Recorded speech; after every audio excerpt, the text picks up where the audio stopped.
Are the words coming out of your mouth blocking your blessings? You might be saying things every single day that are sabotaging your spiritual growth without even realizing it. I'm about to share 5 phrases that good Christians need to stop saying immediately. Number 3 might shock you because it sounds so spiritual, but it's actually destroying your faith. Stay until the end because what we speak matters more than you think. 1. God won't give me more than I can handle. This sounds encouraging, but it's not biblical. 1 Corinthians 10 verse 13 talks about temptation, not trials.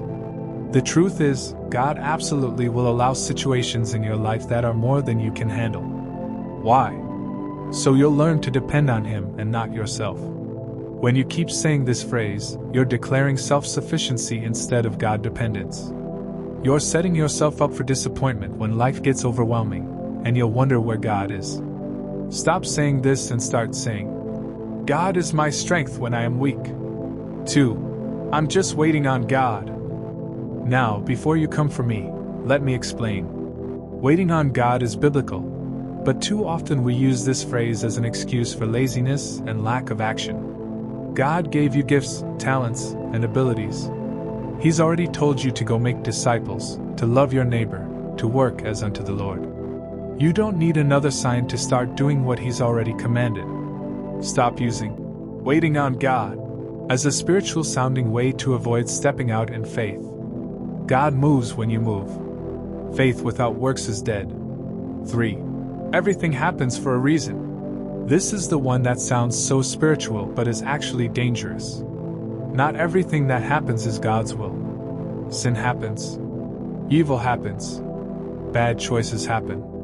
When you say everything happens for a reason, you're making God responsible for abuse, tragedy, and evil. Romans 8 verse 28 doesn't say everything that happens is good.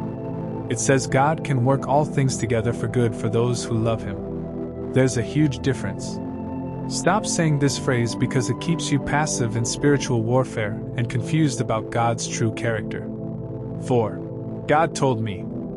Unless God literally spoke to you in an audible voice or gave you a clear word through Scripture, be very careful with this phrase.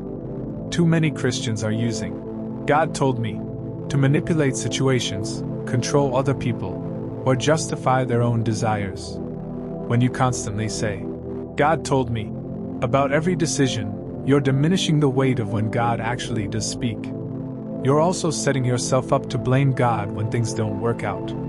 Instead, say, I sense God leading me, or I believe this aligns with God's will.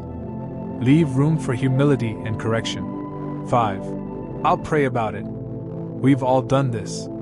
Someone asks for help, we don't want to do it, so we say, I'll pray about it, knowing full well we're not going to pray about it, and we're not going to help.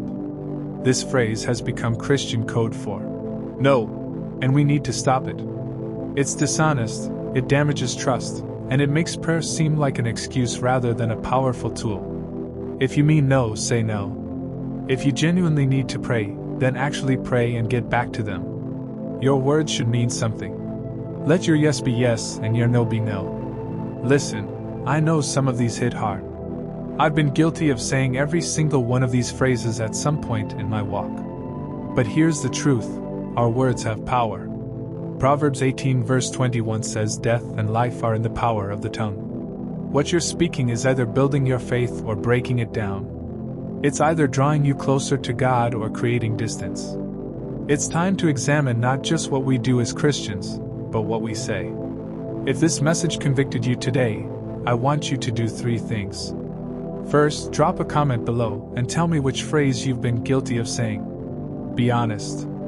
Number 2, number 4, all of them? Let's keep it real. Second, hit that subscribe button and turn on notifications because we're going deeper into what it really means to walk with God in truth, not just tradition. And third, share this video with another believer who needs to hear it. Sometimes the most loving thing we can do is speak truth to each other. Let's commit together to speak words of life, faith, and truth. I'll see you in the next one. Stay blessed, stay bold, and stay in the Word.